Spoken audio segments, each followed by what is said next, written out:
This podcast is brought to you by the School of Advanced Study, University of London. Okay, thank you, Michael. It actually feels quite strange for me being in this room because I used to be Vice-Chancellor of the University of London, and this was the room in which I chaired extremely difficult meetings. And it feels rather nice to be in here today for a much less problematic purpose. I was delighted as director of the Arts and Humanities Research Council's Cultural Value Project when the peer review assessment panel approved the award to Michael Eade for the Festival in a Box proposal that you're going to be hearing about later this morning. These decisions are totally out of my control as director. I had to accept what the peer review assessors said. But on this occasion, and on most occasions, I agreed with them strongly. And so I'm delighted to be here to say a few words. And what I want to do primarily is to situate the Festival in a Box work within the AHRC's Cultural Value Project before moving on to our particular interest, our specific interest in some of the areas that we're talking about today. Why did the AHRC decide to launch a cultural value project? The Arts and Humanities Research Council had done a fair amount of work in the past on trying to measure the value of art and culture. And that work was never fully satisfactory. They concluded that a much more multi-criteria approach was needed, something much broader, to move beyond simple measures. The past efforts to identify the value of arts and culture have been driven by political imperatives, above all to justify public spending. And hence it tended to focus on the economic impact of the arts, and we've seen this recently. It still keeps coming back, and the much lamented last Secretary of State for Culture, Media and Sport made a speech on just that theme last year, which caused a lot of anger. What the HRC decided was we needed a far more ambitious and broader approach to the issue, one that was driven by research, not advocacy. What we needed to know was what was the value that engagement with art and culture brought to individuals and to society, and to do that not through advocacy, not in order to establish the arguments that we can use, but rather as a research council project to find out the reality. And that might mean that there are findings that we don't welcome. We might discover that some of the things we say that art and culture does actually turns out not to be true when you do serious research on it. Well, let's be grown up and let's accept that this is something that needs serious research. So the HRC wanted a broader approach, and let me explain what I meant by a broader approach when I gave shape to the project. The first was that it was to be the value to individuals and society of all art and culture. That doesn't just mean publicly funded. The arguments tend to be always about publicly funded because it's always part of an argument for public funding. But let's look at the importance of art and culture through publicly funded institutions, commercial provision, third sector provision, and amateur activity. After all, more art and culture is practiced by amateurs than by professionals.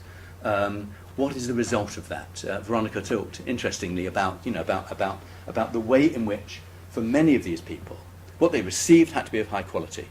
I absolutely accept that. What they themselves did was of mixed quality, as it would have been when they were not suffering from dementia. How good it is as an amateur, as any kind of amateur, is not what matters, though much of it is very good indeed. As Wayne Booth famously said about amateur activity in art, in his case it was playing music, if something is worth doing, it's worth doing badly. And I think that's very important for practice of the arts. So, it was to be all art and culture. Secondly, breadth of arts and cultural activities. We're interested in the full range, from visual arts to theatre, music to literature, film to design, museums and heritage, and something much neglected in discussion of art and culture, except by the people who practice it, digital consumption and production.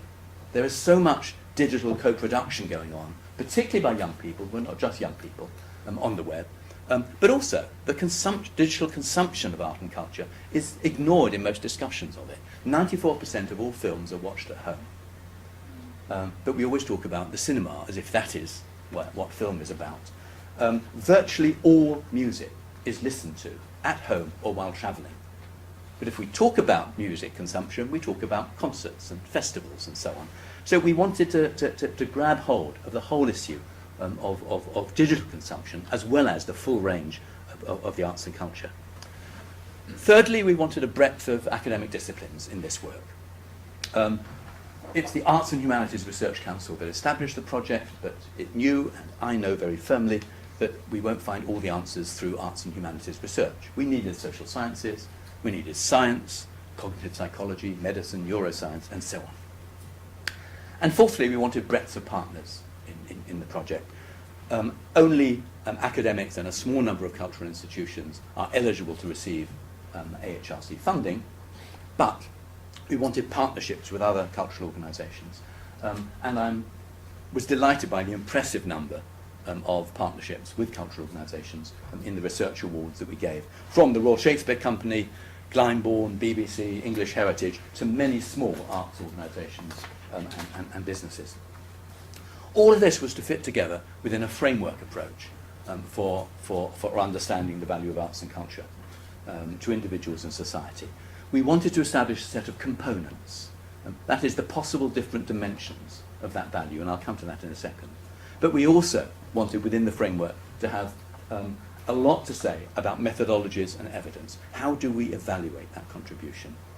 The arts and culture are often dominated by anecdotes, by redemptionist kind of stories. What we need to do, if we're going to be taken seriously, is to be much more rigorous in the way we evaluate this. So, let me share with you our current thinking on these components. The striking thing we tried to do was to start not with a lot of the other benefits that come from art and culture, which include health, but to start with the value irreducibly located in the arts and cultural experience itself, because we felt that is what was being neglected in most of the discussions. The secondary benefits will follow, and I'll say something about them in a moment. But arguably, without arts and cultural experience and the value bound up in that, little of the secondary benefits would happen. And right at the end, I'll say something about how I see that relating to the kind of areas we're talking about today. So our first component we called the reflective individual and the engaged citizen. The reflective individual and the engaged citizen. That is the way in which arts and culture widens people's experience, gives them a better appreciation of difference. Difference in society, difference in the world, difference over time. But it also enables people to encounter difficult subjects in a more neutral setting. Through the arts you can think about issues, such as ethnic conflict, such as war, such as your own mortality, such as loving people who are suffering, including suffering with dementia. You can actually engage with difficult subjects in a more neutral environment, slightly more distance, and that we think is actually an important element in what the arts does for us as people. And arguably, society, as well as individuals, benefit from this growth in contribution to reflectiveness and to engagement. So we're starting there with reflective individual and engaged citizen, because it's the story we need to be able to tell. But to tell that story in a broad way is challenging for research. We can see it in acute case studies. The role of art in prisons is a good example of the way people become more reflective when they're engaging with art or drama or craft or whatever.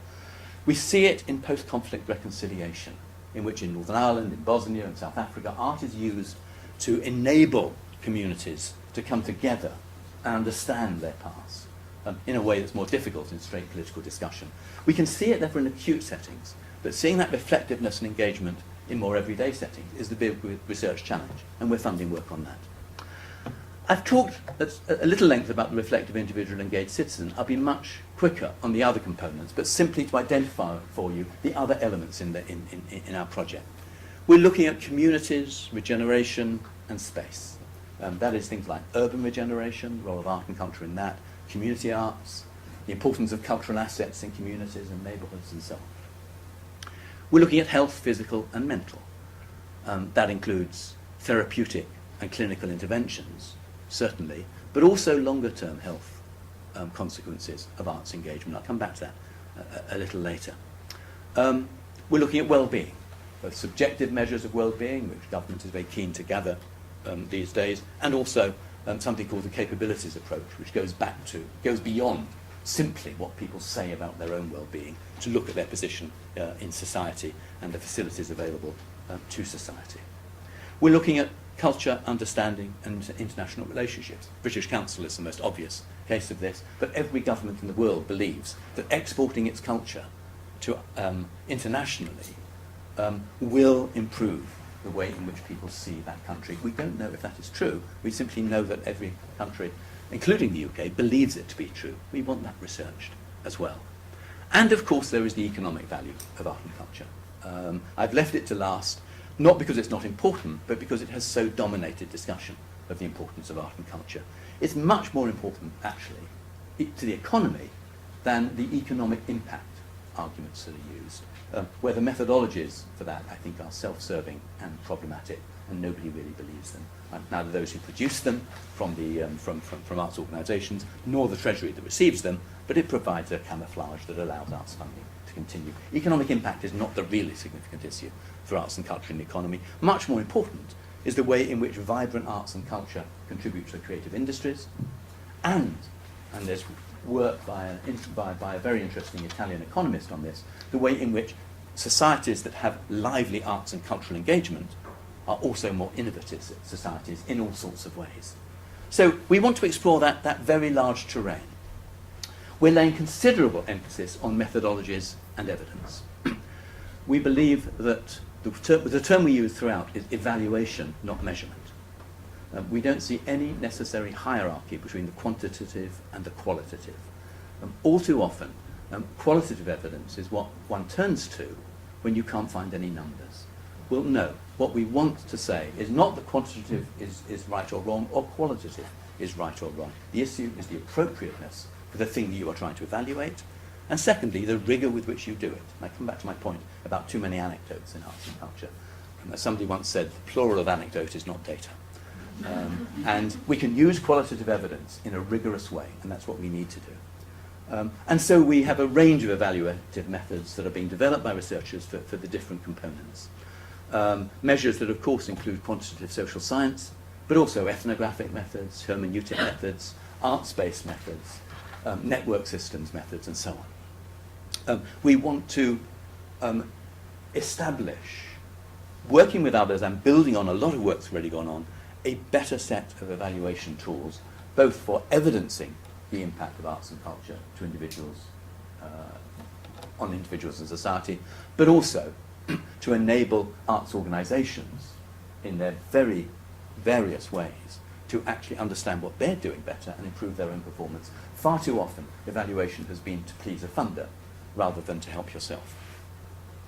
A brief word on the project timetable. It started in the autumn of 2012. We had a first open funding call in 2013, in April 2013. It was an open call with guidance from us, but people could apply for anything, and we had 168 applications. That was 4 times as much as the AHRC expected. We gave 43 awards, and one of which was a festival in a box. A second call last October was much more targeted. There were many gaps to be filled, and we focused on 30 precise themes and gave 30-odd awards through that as well. All awards were made by an assessment panel, and you can find them listed on the AHRC website. If you simply Google AHRC Cultural Value Project, it will take you through to the website, and you'll find there the listing of all the awards, but also you'll find a link to the project's blog, in which individuals have actually explained their project in fairly briefly, but in a way that is good to read. For those of you who follow the journal Cultural Trends, an article was published by myself and Patricia Kaczynska, the project researcher working with me on the project. It's on the Cultural Trends website. It was published in 2014, and it's now there, and that explains the project more broadly. The outcome of the project will be a report in the spring of 2015, being published by Research Council, will therefore be caught almost certainly by election purdah. Wouldn't it be lovely if a report on arts and culture could influence a general election result? But it'll come out some point around the spring or early summer of 2015. And the objective of the report is understanding. This is an academic report from an academic research council. The aim is to understand, to help more grown-up conversations on the value of art and culture. It's not an advocacy document, though I'd be disappointed if much that was in it was not helpful to those who wish to advocate the importance of arts and culture, though I also hope it will help make their claims better, but also temper some of the claims that are made. Now, I made a brief mention before about health and ageing. Let me just say a little bit more about that in conclusion. Health, ageing and dementia is one key element in our work, and it should by now be obvious why that is so from what I've been saying. It's not because we see arts simply as effective clinical interventions, though we do see that and are interested in current work to evidence it and to evidence it better. But it's also because of the broader questions, linking the instrumental benefits that come for health to the cultural experience itself. Thus, are the health benefits, and this links back to something you were saying, Veronica, are the health benefits of singing because of the physical activity of singing, because of the social activity of singing, or because of the artistic experience of singing? Well, the answers to such questions will vary, but they're important questions to ask. The fact that people sing and feel better does not necessarily mean automatically that it was the artistic act of singing that produces it. There's some very interesting work going on in Germany by German scientists, which are actually showing the way in which, if you get people to talk to each other, randomly collection of people to talk to each other, and another random collection of people to sing together, the ones who sing improve their health in ways in which people who talk together don't. And I think we need those kinds of experiments to show there's something in the actual act of being artistic that matters. We've been intrigued. I've talked about medical, about therapeutic interventions. I've mentioned that, but we've been intrigued by the Nordic evidence from longitudinal cohort studies, where they've been gathering data on cultural experience alongside long-term health cohort studies for 30 or 40 years. Evidence that arguably shows, and there's some, as always in this kind of evidence, there are arguments over the methodologies, but arguably shows that cultural engagement correlates with positive health over the long term. People who are actively engaged in going to exhibitions, going to concerts, performing an amateur drama, whatever it is, as consumers or as producers, that they have better cancer survival rates. When they develop cancer, they have longer lives, and so on, even when you control for education, income, occupation, and so on. All the things that we say, oh, it's middle-class people who do it. They have control for all of that, and you still see a difference. Now, that is, I think, fascinating and worth exploring further. We're interested, therefore, in both cultural engagement as therapeutic intervention, which is what people mostly talk about these days, and what in some ways we're talking about today, and also as associated with long-term health outcomes. And we funded research projects on both dimensions.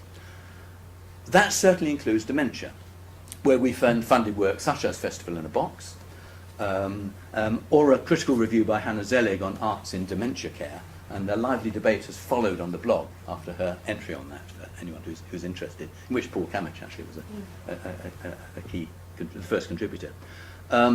We've also included work, we're funding work on ageing. Min Bernard's work on the cultural value of older people's experience of theatre making. Trish Winter's ethnographic study of the Grand Gestures Elders Dance Group in Sunderland. And can I say, in the context of ageing, that I'm delighted to see that Age UK Camden has been involved in Festival in a Box.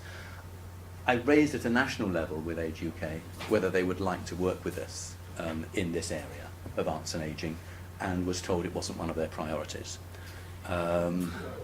Yes. Now, that was in terms of they had established a list of priorities and it didn't appear on it. It wasn't saying, oh, we don't care about it, but rather this is the list of priorities. So I'm delighted that at least one local area, and I'm sure others, actually are engaging, even if it's not a national priority. So we're interested in dementia, we're interested in ageing, and we're also increasingly interested, and I've become increasingly interested myself, in the role of arts and culture to support carers, something that you talked about, Veronica. Increasing evidence from around the Western world of the role of arts and culture in helping carers manage the pressure on themselves. And much of the work is not when they're actually in partnership with those that they are caring for, but rather supporting them in entirely separate ways. We funded Claire Pajakowska's research called Compassion by Design, which uses creative engagement to address the compassion deficit, as it's now called, in non-linear ways for nurses dealing with challenges of long-term health, long-term care. You mentioned the work at MoMA in New York for those with dementia, where the evidence that MoMA found was that the real beneficiaries were the carers who accompanied the people with dementia rather than those with dementia themselves. That opens up all kinds of issues. There's a Veterans Hospital project in Maine, United States, which really interestingly provides reading clubs for people who are caring for, professional carers, for those with long-term health problems. There's a Creative Carers project in Suffolk, whose evaluation just reached me. I've not looked at it yet. And of course there's the House of Members project in Liverpool. I think carers are incredibly neglected area, of course, and the estimate is there are 7 million carers in the UK today in one kind or another. I think that the way in which within the health domain, arts and culture is fundamental for support of carers is something that needs a lot more attention. So dementia, ageing, carers, these are all things that we're really interested in the project. Which is why I'm really pleased that Cultural Value Project supported Festival in a Box. The kind of work being discussed today in relation to arts and dementia is of real importance. And this, in my view, is not because if we can find the cost effectiveness of arts in dementia care, then we'll be able to make a stronger case for the arts and their public funding, though that might be true. And it's not simply because if we can show long-term arts engagement producing health benefits, then we'll be able to make a stronger case for the arts and their public funding, though that too may be true. But above all, I'm interested in it because work of this kind gives us an insight into how and why the arts matter. If the arts and culture are fundamental to what it means to be human, then engagement with the different but related spheres of health, ageing, dementia, and the capacity to influence people's experience in these areas might help us understand what it is that art and culture actually does. And that, above all, is what the Cultural Value Project is about. Thank you.